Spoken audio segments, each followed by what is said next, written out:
আমি শর্মিষ্ঠা চক্রবর্তী। আমি শিলা ব্যানার্জি। আমি সুরভি মণ্ডল। কবিতা বাংলা ভাষা। একদিন একটি অনুষ্ঠান সেরে বাড়ি ফিরছিলাম।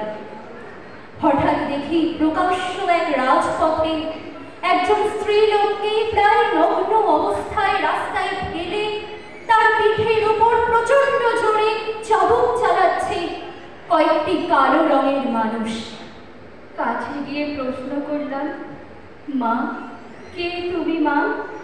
কারা তোমার পিঠের ওপর অমন করে চাবুক মারছে? কারা ওরা? সেই নারী মূর্তি আমার দিকে মুখ তুলে তাকালো। তার চোখের জলে দুটি গাল ভেসে যাচ্ছে, যন্ত্রণায় নীল হয়ে গেছে মুখ, সারা শরীরে চাবুকের কালশিতে। কিছু বলবার আবেগে থর থর করে কাঁপছে দুটি ঠোঁট।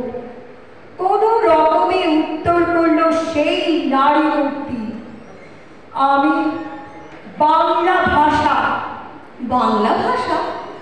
তাহলে কারা তোমার পিঠের উপর অমন করে চাবুক চালাচ্ছিল মা? কারা ওরা? তুমি চেনো না ওদের?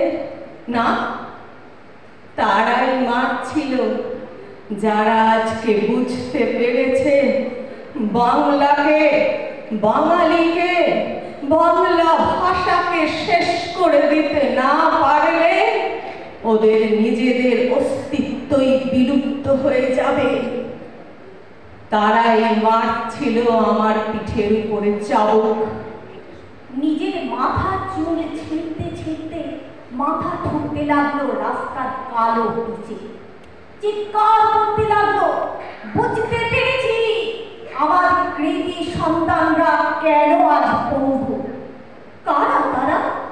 কাদের পঙ্গু অবস্থার কথা বলছো মা? আমার প্রশ্নের উত্তরে কিছু না বলে আঙুল তুলে দেখিয়ে দিল, ওই দেখো।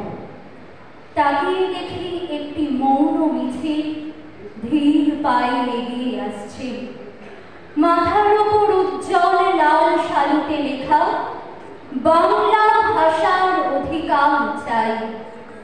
অবাক হলাম, ভাবলাম কারা এমন মূর্খ, এমন অবিবেচক বাংলাদেশে বসে বাংলা ভাষার অধিকার চাইছে?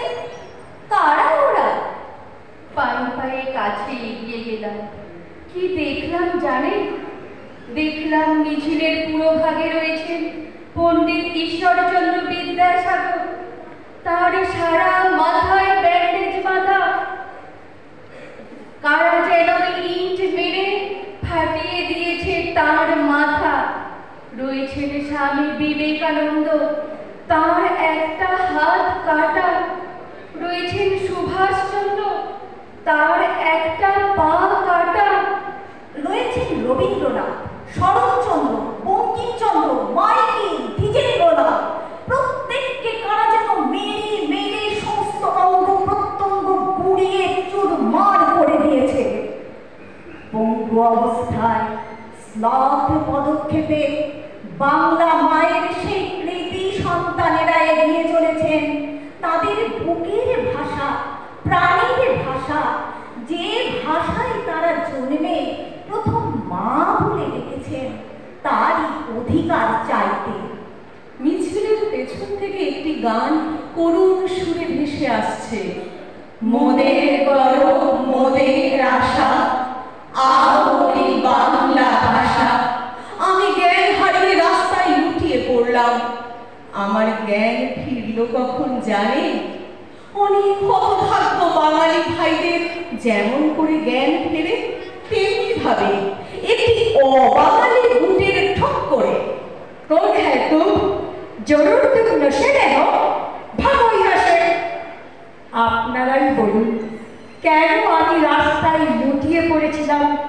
আমি কি সত্যিই নেশা করেছিলাম? না আমার বুকের ভাষা, রক্তের ভাষা, নারীর ভাষার উপর অত্যাচার সহ্য করতে না পেরে জ্ঞান হারিয়ে লুটিয়ে পড়েছিলাম রাস্তায়। এবারে আমি আপনাদের প্রশ্ন করছি, বলুন আর কত